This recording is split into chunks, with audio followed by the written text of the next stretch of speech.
ازل سے کاتب تقدیر نے جو چاہا وہ لکھ ڈالا، مقدر میں جو سختی ہو اسے سہنا ہی پڑتا ہے۔ السلام علیکم۔ ہر دل عزیز جنتا، آپ کا میزبان ٹیچر غلام باسپرا حاضر خدمت ہے، اور میرے ساتھ آج کے مہمان گل محمد آزاد بھی موجود ہیں۔ آج میں ان سے کسی وکیل کی ول یعنی وصیت پوچھوں گا کہ آپ کی لائف میں کسی وکیل کی کوئی وصیت موجود ہو تو وہ ہمیں بیان کر دیں۔ بہت شکریہ۔ السلام علیکم۔ وعلیکم السلام۔ ایک چھوٹا سا لطیفہ یہ سن کے اس کے بعد آپ کو پوری بات سمجھ آ جائے گی۔ وکیل صاحب نے قانون کی پریکٹس میں کافی پیسہ کمایا۔ جب ان کی وفات کا وقت آیا تو انہوں نے وصیت نامہ لکھوایا۔ اپنی وصیت میں انہوں نے کہا کہ میری ساری دولت اور جائیداد میرے مرنے کے بعد پاگل لوگوں میں تقسیم کر دی جائے۔ اور کسی نے اس کار خیر کی وجہ پوچھی تو وکیل صاحب نے جواب دیا، میرے پاس جو کچھ ہے وہ پاگلوں ہی سے تو مجھے ملا ہے۔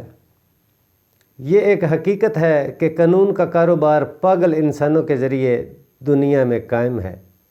آدمی انتقام کے جوش میں آ کر کسی کو قتل کر دیتا ہے، کوئی شخص کسی کی جائیداد ہڑپ کر لیتا ہے، کوئی حسد اور بغض کا شکار ہو کر کسی کو پریشان کرنا چاہتا ہے اور اپنے آپ کو بے بس پا کر اس کو عدالت کے شکنجے میں الجھانے کے لیے اس کے اوپر جھوٹے مقدمے قائم کرتا ہے۔ یہی وہ لوگ ہیں جن کے ذریعے وکیلوں کی تجارت قائم ہے۔ اس قسم کے لوگ اگرچہ اپنے کو عاقل اور ہوشیار سمجھتے ہیں، مگر حقیقت یہ ہے کہ وہ بدترین قسم کے پاگل ہیں۔ عام پاگل صرف اپنے لیے پاگل ہوتے ہیں، مگر یہ ہوشیار پاگل اپنے ساتھ ساری انسانیت کے لیے پاگل ہیں۔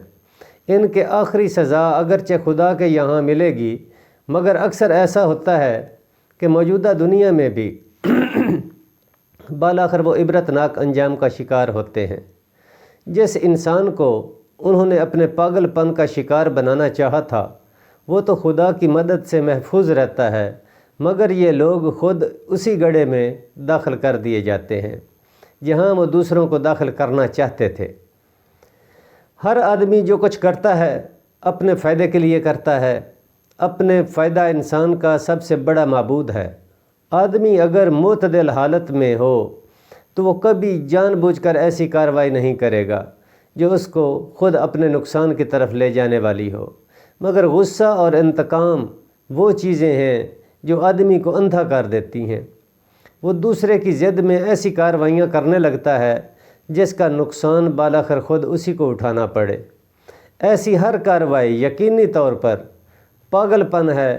معروف پاگل اگر طبی پاگل ہوتے ہیں تو ایسے لوگ نفسیاتی پاگل۔